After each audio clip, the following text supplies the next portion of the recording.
I think I'm saying that we struggle all our lives to answer it. That it's the struggle that is important. That's what helps us to define our place in the universe.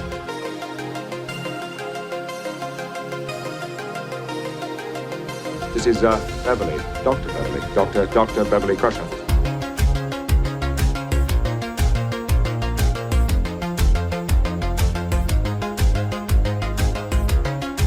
Look where we are.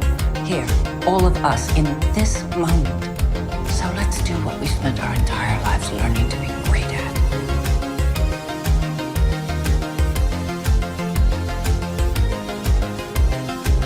And this is Crusher Convo. Hello, guys, and welcome to Crusher Convo, where we are crushing the conversation one episode at a time. Today is Gates McFadden's 76th birthday, and I thought I would drop a special episode in honor for her. And I got some of my favorites in her career and also as of Beverly, so I hope you enjoy. I already have a couple people in the chat, so I'm very excited. Here's Dave and Sarah saying happy birthday to Gates. Very unusual for me to be doing this on a Sunday, late morning, early afternoon, so I'm kind of all out of sorts, I think, a little bit, but I think I got this. First off, I am going to go ahead and show her works. So as you can see, we all know that Gates has done a lot in her career. So this is just really just a little bit that I decided to highlight. Of course, she was the secretary, Muppets in Manhattan. She was Caroline Ryan for 2.3 seconds in Hunt for Red October. She was in Taking Care of Business. She played Diane. She was Uta Keller in LA Law. This is all 90s, man. This is so 90s. Party of Five. She played Greer. And I remember that episode. I don't know about y'all, but my family, we all watched Party of Five. And I do remember that character. I was like, she was the one that went after Scott Wolf's character. So I was like, oh my goodness. But yeah, she's a great actress, of course. She was Kimba in Marker. She played Allison in Mad About You, which I'll be talking a little bit about. Crown and Dangerous, those TV movies that we used to have like on NBC and all that. That was one of them. And I remember that movie too. She was in The Practice and Franklin and Bash as a judge. She was NCIS. And of course, recently she did the voice work of Mother Ascani in X-Men 97. So definitely wanted to highlight those. Those in the chat, Sarah and Dave, if you have any favorites that is outside the Star Trek realm, please post that in the comments and I'll definitely share it. But yeah, dive right into some favorites of mine. All right, so here she played Paul's boss for like 4 episodes of Mad About You. I loved Mad About You. I love Paul Reiser. I love Helen Hunt. They definitely had really great chemistry. And I remember this character because she was kind of in the middle. I think it was season 4. She was kind of in the middle when Paul and Jamie were deciding to have a baby. And of course, Jamie had this dream that Paul was having an affair with Allison, and it was this whole thing. A duck was involved. It's a thing. You guys got to watch it. It's hilarious. But I definitely enjoyed her character here. Fun fact, I was like 9 years old, okay, at this time, and I got her confused with the actress, and forgive me, I can't remember her name, but that played Ross's ex-wife in Friends. I thought they were so I thought this whole time that was the actress that played Paul's boss, and sure enough, it's been Gates this whole time. Gates was a part of my childhood more than I even realized. Sarah says, I loved her in Marker. It was a great show and should have had more than 1 season. Very correct. I absolutely agree. I saw it on one of the streaming platforms, one of the free ones. Definitely was a great show. I just think there was an issue, I think, with the main actor. Not that he was a bad guy or anything. I think just wasn't as committed as everybody else. But Gates says she loved it because she got to be in Hawaii with her son for like a year. Dave says, loved Mad About You. I was obsessed and remembered her. She was on repeat there. I swear I loved Mad About You. I remember the birth scene of their daughter. Carol Burnett and Carol O'Connor were Jamie's parents. And then Bruce Willis was playing himself with a head injury. It was hilarious. Guys, seriously, absolutely great show. Dave says, oh, I wasn't a Friends guy, so don't know, but that's funny. Yeah, I mean, like, I was 9, okay? Everyone looked the same to me as an adult, okay? They have, like, the same hair and style and stuff, so. But as I got older, I realized how wrong I was. So the next one I'm going to be mentioning, of course, she was the choreographer on the set of Labyrinth. She also did the puppet movement. Took this little snippet here as they were doing the ballroom scene. What cracks me up here is that I was born in 85. Labyrinth came out in 86. So the only reason why I know of the movie is because of my older brother and sister, who is 8 and 5 years older than me. And the only thing I remember about this movie was the ballroom scene. I was obsessed with movement as a kid. I did tap and ballet when I was little. And of course, just like every 90s kid, we would copy the dance moves of like, NSYNC and Britney Spears and Backstreet Boys did the same thing.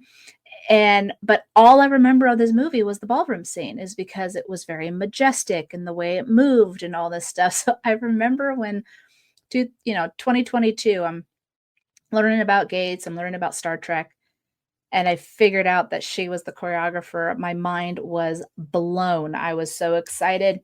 And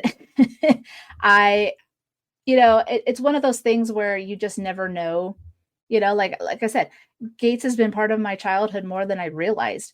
And I didn't even realize it at the time. And so, yeah, those were a couple that I wanted to mention outside of her work, obviously. Have seen some clips of where she had guest starred, like I said, in, like Franklin and Bash and NCIS. But this one that I'm going to actually be bringing up is going to be a short that she did, and it was called Finger. And I believe there's still a website out where you could still see this 12-minute short. And we had known that she had done it. We just didn't know when it was going to be released. And finally it was released. And one of the things is that she actually won Best Actress at one of the, horror type conventions, or I don't know if it was a convention, but one of those different types of award shows that you would get outside of like the mainstream. So I'm going to go ahead and play the clip. And if you guys haven't seen it, here's a sneak peek. So here we go. This is her in Finger. What happened that night, Michael? What happened with Amanda? I don't remember.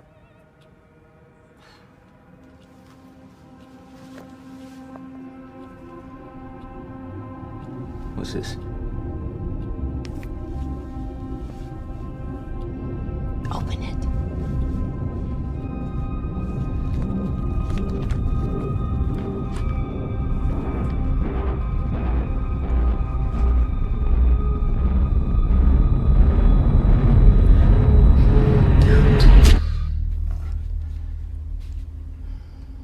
I don't remember this. Are you denying it? No, I blacked out. I assure you, it happened. So yeah, that is a little clip from Finger. Like I said, it's about 12 minutes long, and she plays this very mysterious character who goes to different people's houses to collect a finger as a penance for their crime or something that they did. And I very, very interesting. And before I get into my story, I'm going to actually hear what Sarah says. She says Gates has been her idol since I first saw her on TNG in 1987. She was 6 years old. I looked up to her so much as I was growing up and still do. And you're not alone, Sarah. I know so many people who have loved Gates, especially since TNG, since 1987, have been a fan of hers. And she just has that great sense of character of not only how she portrayed Beverly, but just who she is as a person. And that is something that we definitely would look up to, right? The thing about Finger, and I brought it up because I think Gates did a fantastic job in this. She had a Southern accent. She was very creepy. What happened is that during this time, it was 2023. It was about the end of March, beginning of April. And it was literally, I'm not even joking, just like 2 or 3 weeks after my trauma. And I was going through a very hard time. And of course, my trauma involved a lot of blood. Okay, so spoiler, if you guys haven't seen it, there's a lot of blood at the end of this little movie. And I wasn't expecting it. I should have, but suffering from PTSD, you really don't think about these things. And so I watched it, and I remember I was watching it on my phone in the parking lot of the hospital because I was seeing the workman's comp doctor to see if I should be going back to work or not, because I was at work at that time.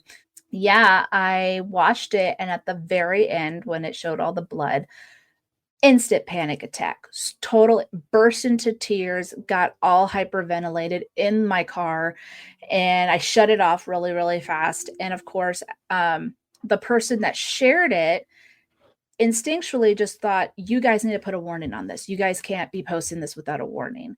And now looking back, 2 years later, that was a very bitchy thing of me to do, to tell her to put a warning on it, because she was just sharing the video. She had nothing to do with this movie.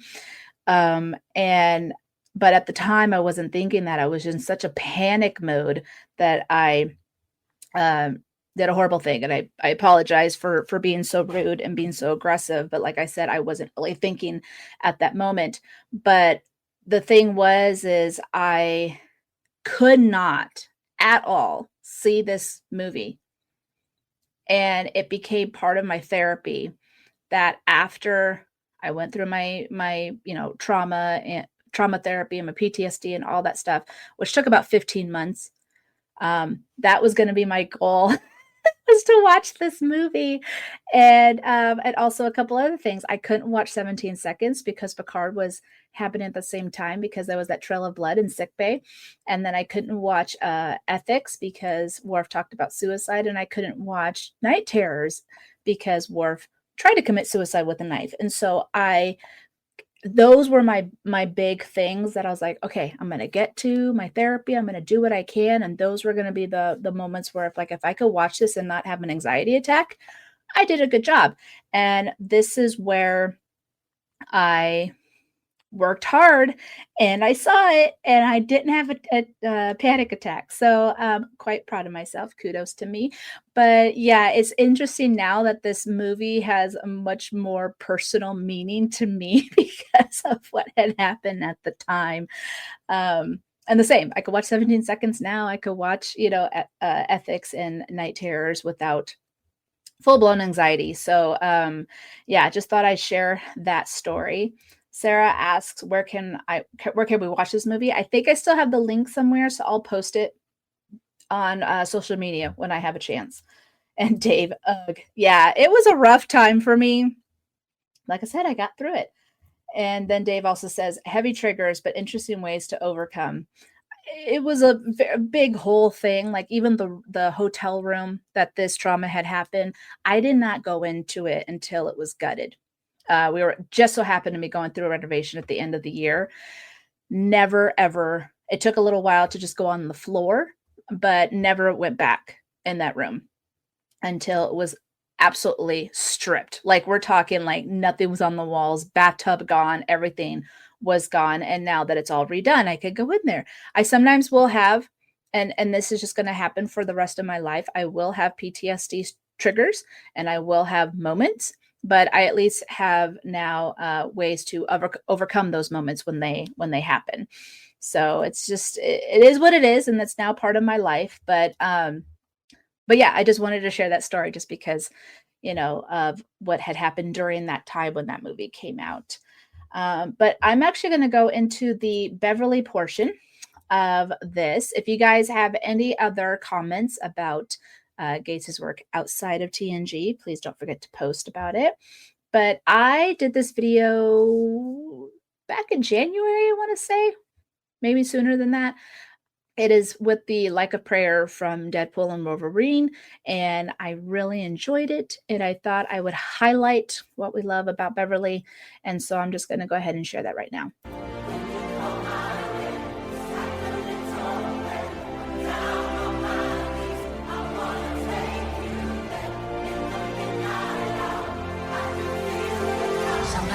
We spent our entire lives learning to be great at.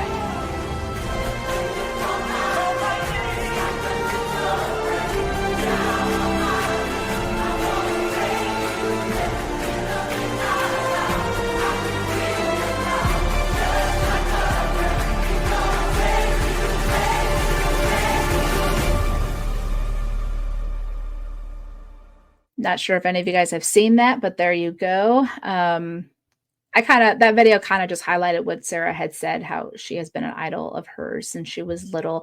And that's why I showed a little bit of when she was on The Next Generation and how Beverly is now. So really enjoyed doing that video. It's only like 40 seconds long, but it took almost 3 hours to make. And sometimes that happens. So yeah, the next thing I'm actually going to be doing, I have a couple of things that I just wanted to highlight when it comes to Beverly's character. And so this one I am going to do a Nema Check It Out.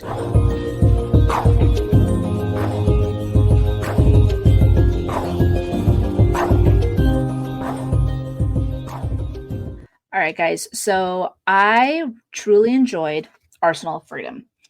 And one of the biggest things that I loved about Arsenal of Freedom was that it was Beverly that got injured.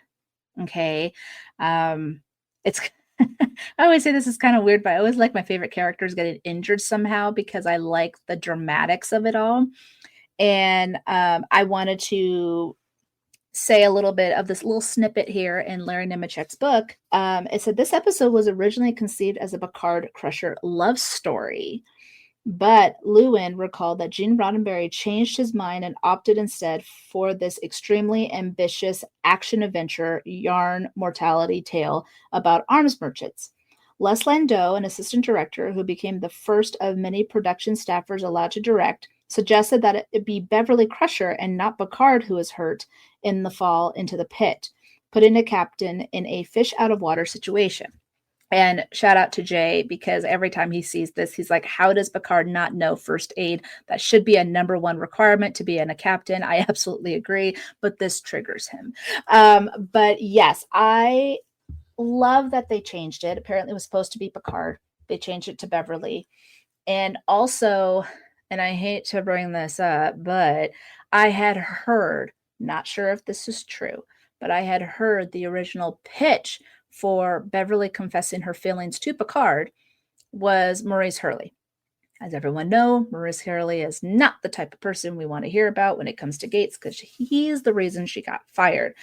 I was like, oh, that was a brilliant idea. And Gene was like, nope, not going to happen. And so that's why it got changed to the way it was. Now, I mean, I think it's a good concept. I think, the planet ended up destroying itself because this AI type machine, and it just kept getting smarter and smarter and smarter. And big warning. So with Arsenal of Freedom, it was definitely a good episode. I did enjoy it. I love the way Gates played it, of how Beverly was going through that, up and down, where she started to lose blood. She started to get cold, and yes, she was going into shock, and it was believable. There was another, and I actually should find it because I've heard of this and I thought it was absolutely disgusting, but it does happen. It did say that Patrick and Gates endured flea-infested sand in the cave pit built on the cargo bay set rather than on stage 16. And she was really in that pit. Okay, she had, and fleas. Oh, good acting on them, man. Especially her. She was like in that sand. So, so yeah. Sarah says, well, I fixed the whole thing with their love story in my fanfic. So take that, Gene. No offense. We all did, right, Sarah? Like literally all of our fanfics were just like, we're going to rewrite this because this is how we wanted it. But yeah, so I wanted to mention that. But again, ew. And good job, Gates, for, enduring all of that. But my next one, I really wanted to highlight this. Absolutely. Everyone talks about the sick bay scene between Picard and Beverly in season 3. And it's brilliant. It's perfect. I love that they're at each other. They're going at it. I love the arguing of it all, because they've always just been so like, I don't say they were perfect, but it was just like, oh, you're forgiven, like all the time. And they just never really had any conflict. And I really loved that they had conflict. However, this sickbay scene is what I believe was the best one. It was the one with Beverly and Vadic. You look so at ease. Relaxed. Not not even trying to slip out, which is good because it's hermetically sealed, so it would be a challenge, even for you. So, you are the one who has been hunting us all this time. You must really want my son. Why?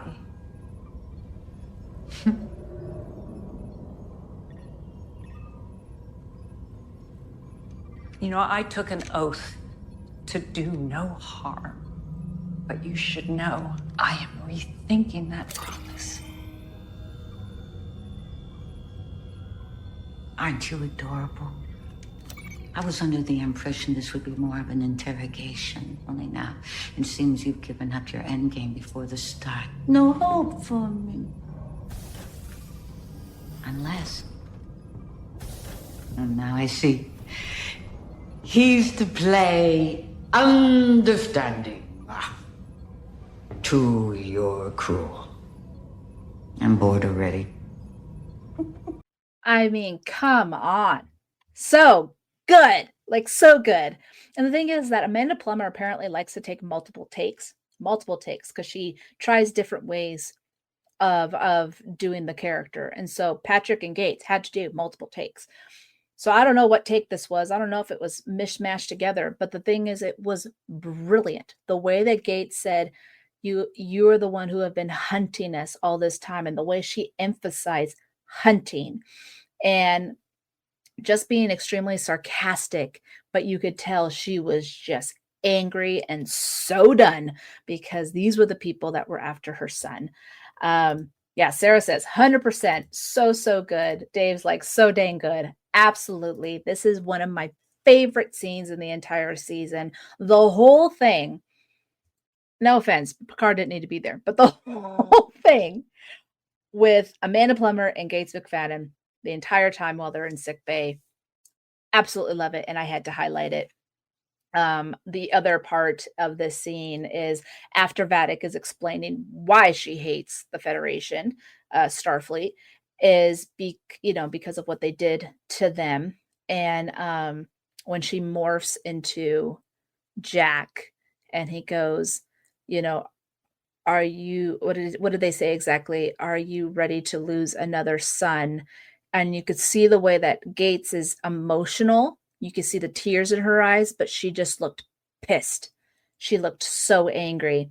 And I loved that because here she is still suffering the loss of Wesley, because from what we know, the last time she saw him was when Jack was a little boy and never saw him again. And so she was desperate to keep Jack safe. And to hear that was gut-wrenching. And it was all over, like, because, the camera's right up in the face. All her emotion was in that look. And I just thought it was brilliant. Dave says, we all benefited from this multiple takes. Amanda Plummer nails it. Yes, exactly. And like I said, they might have mix-matched a few things, but she had to figure out where she wanted to go with this character because Vadic was so out of the box, all over the place character. She needed to make sure that it was right. So, and Patrick and Gates totally nailed it by just trucking along with her. Right. So, but yeah, I really wanted to share that. Post anything in the comments of what your favorite moment of Beverly in season 3 was. And now I'm going to actually showcase the next one, which one thing that I love about Beverly is that she is a mom of these wonderful boys who is played by Will Wheaton and Ed Spaliers. And there was a Crusher reunion on last year's Star Trek cruise, and they did a Crusher comedy hour between the two. Wish I could have seen it. I'm sure it was absolutely hilarious. And I know Todd Stashwick had joined in as well. But yeah, I think, I'm kind of looking at this, and yes, 2 different fathers, 2 different takes, 2 different whatever. And, Wesley was, of course, the smart kid of engineering and everything. He was the nerd, right? He definitely knew his stuff when it came to ships. And so he was very book smart. Okay.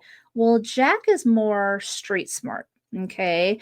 I don't want to say that they were, running around all the time, but I believe, he got to see different places. He got to learn different things. And of course, as they were on the Elios to help those forgotten worlds, he got to learn to be, a little sarcastic, a little, you know, different, and try to bribe people. I mean, he had warrants, for goodness sakes. He had different names, and he learned all that from Beverly. That just shows that Beverly has different. Uh, she's just this overall different character, and so definitely wish we had more. Definitely wish we had these two boys on screen together. Would have loved that. Unfortunately, we didn't, and it's just one of those things that we kind of wish that we had, and maybe someday. We're hoping for a legacy. We're hoping either if it's a legacy movie. I would definitely love to see the Crusher boys together. Sarah says, any scene with her space son Jack is my favorite. She and Ed are perfect together. I hope both of her space sons call to tell her space mom a happy birthday. I'm sure they did. They're good space boys. Space sons, I should say. Dave says, two sides of the same Crusher cloth, as it were, the best parts. Exactly. Beverly literally she is a scientist. She is a doctor. She also knows, the book smarts of it all, just like Wesley. She raised these boys. And that's what's funny. They tend to kind of forget a little bit about, I know Lori mentioned this last week where she was all like, I was very annoyed because they kept saying, your son Jack, where she's like, she raised him. Jack is Jack because of Beverly, not because of Picard. And she raised both of them. So these boys are smart, intelligent young men who know their stuff because of their mom. Absolutely 100%. The whole reason why Wesley is as smart as he is, he only got his father for 5 years.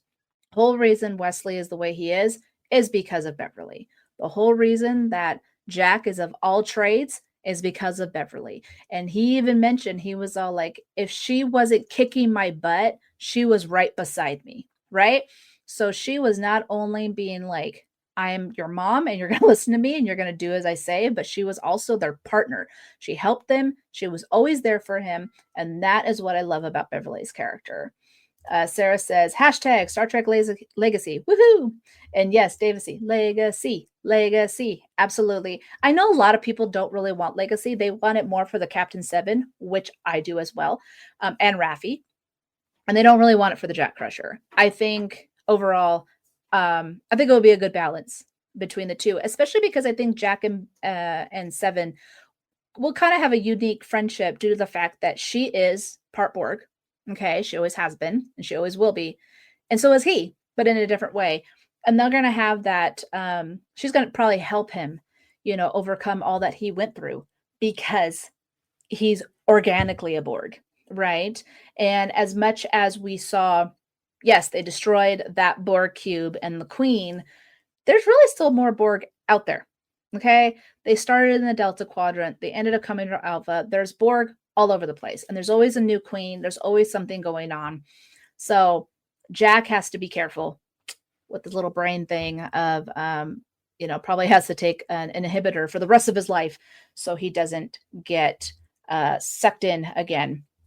And it's not like they could really take it out, right? It's in his brain. Like that's it. Terry Metalla said that he images Jack as the bones to Seven's Kirk. I could see that. So would Raffi be like more? I don't know if Raffi's a Spock, though. I don't know how that would work. But I guess when Spock has emotions, I could see that. But I think it would be a great trio. I really, really do. What did Raffi say? She said I know it was thief and a spy, but I can't remember what Seven's was. But she was like, I'm surprised they gave him the new Enterprise. And yeah, I just think overall the reason why we adore Beverly is because of how Gates played it. She went on a roller coaster ride trying to figure out this character. And I think she really did hold the reins of what was important. And one of the other things is that she really worked hard for season 3, as much as a lot of us are like, we don't like the fact that she did hold a child secret to Picard. I know I'm not a fan of the story, but I've just accepted it because it's the story, and that's just how it is. I do believe, and this comes from Trev from the salon, is that she did the wrong thing for the right reasons. And I absolutely hold that till the day I die. Okay. And it's just because she's also human. She's smart, but she's human, and she did not want to lose anything. Gates even said, I made sure they put in that she lost her parents and her husband and Wesley. She couldn't lose anymore. And she knew Picard was a threat. And she wasn't expecting to get pregnant, right? I mean, bloodlines. Everyone seems to forget about bloodlines. Like, hello, the Ferengi just made up a son so they could kill him to get back at Picard. And he had nothing to do with it. Okay, so try and take the actual son of Picard and see what happens. So definitely, yeah, not a good thing. Not a good thing. I think what she did was correct. And yeah, pirate. Yes, Sarah, it was pirate. Jack be nimble, Jack be quick, Jack dodge the Borg with an inhibitor stick. Oh, I love that, Dave. I love that. Dave did say, though, she had to be a mom first. And it's so true. As much as, yes, she loves Picard, and yes, she loved her job, but she is a mom, and she sacrificed everything to protect her son. And I think people sometimes forget that. Even Gates said it in my interview with her. She was like, she left a job she adored, everyone that she loved behind. She lost everything because of this, and it was because she had to protect. Hi, Joel. Thank you for coming. He says, hi, everyone, and to Dave. Dave says, I like that she made her with faults and shades of gray. Family matters are messy. And it's true. It's just very realistic. You know, I know Gene wanted to kind of have this perfect utopia type of image, but the one thing about Star Trek is that nothing is perfect. And they're even still learning about themselves, and they're learning just how to cope with loss. And, you know, even during that time, when Beverly and Picard tried it one last time, they had just lost Data. And that was a hard thing because they thought Data was going to live forever. And so it probably put in their brain that time is short, time flies by, and you never know what's going to happen. So it is one of those things that I think they did very well. Like I defend Terry so much. I mean, he was given what he was given, and he worked the best with what he had. And I think he did a great job. And so, and I loved what he did with Beverly, as much as I'm not a huge fan of her hiding her son from Picard. It does make sense of why she did it. So that is the end of my gushing of Gates. I'm going to go ahead into my next subject because it is time for Redhead Alert. Okay, guys, so I'm doing things a little differently right now.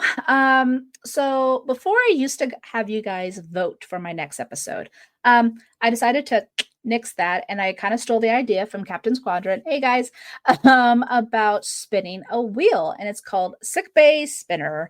And I did it at the end of my last episode with Lori, and it landed on this, which was the Borg versus the Crushers. And I am going to have Kenny from Trek Wars podcast, and we're basically going to be breaking down of the irony that Beverly saved the Borg, and she ended up having a Borg child. So Kenny will be with me, and it'll be this Friday at 4 p.m. Pacific Standard Time, so you do not want to miss this. Also, Trek Talks is April 5th, First Contact Day, with John Billingsley and Bonnie Gordon host a fun-filled day of panels and guests to help benefit the Hollywood Food Coalition. Follow them over on the socials at Trek_Talks, or subscribe to their YouTube channel at Trek Talks Telethon, where you will get to see all of their amazing interviews and panels and all the fun times that's going to be happening that day. And also my conversation with John. I'm no longer calling them interviews. I am calling them conversations because I just think it just sounds better and it makes sense. So my conversation with John will drop the week before Trek Talks, which is March 28th at 4 p.m. Pacific Standard Time. So please hang out with me in the chat as that drops. Also, Patreon shout-outs to Chuck and Leslie, who are my Commander patrons, and Engineer Mark, who is my Admiral patron. If you would like to support the podcast and enjoy exclusive extra content, just head over to patreon.com/Crusher Combo, and you could sign up for as low as $3 a month. And right now, I am doing a rewatch and review of The Center Seat because I'm a huge fan of the Nacelle Company's docuseries of Star Trek. And I hope to sit down with Brian Volk Weiss soon to not only talk about The Center Seat, but also the new toys that he's going to be bringing for us. So yeah, super, super excited. Gonna check the chat here real fast. So Joel says shades of gray, wrong Dr. Data. Oh, very true. And yes, sad face Data. Dave says, LOL, too soon? A little bit, especially for us Crusher fan. It's always too soon. Yes, Dave, a spinner. So hopefully you'll kind of understand. I will be doing the spin again this Friday. So we'll see what my next episode's going to be. And it's going to be loads of fun. And yay for Trek Talks. Woohoo! Sarah says, my hubby and I just restarted that the other day. Oh, nice. Okay, perfect. Again, happy birthday to Gates. I hope she has a wonderful day today with her friends and family or however she is celebrating. She knows that she has fans who absolutely adore her, and those socials are going to be flooding with amazing birthday wishes. Thank you to Dave, Joel, and Sarah for joining me today on this Sunday early afternoon. Sorry for the bright light behind me. Usually it's a little bit darker, but I guess you could see my Crusher sign. But anyways, yeah, guys, don't forget to like and subscribe. New episode this Friday. I have some interviews coming up, full packed with just a bunch of stuff happening in March and even in April. So you do not want to miss this. But yeah, I think that's it. Thank you guys so much. And as always, live long and prosper. Have a good day, guys. Bye. Crusher out.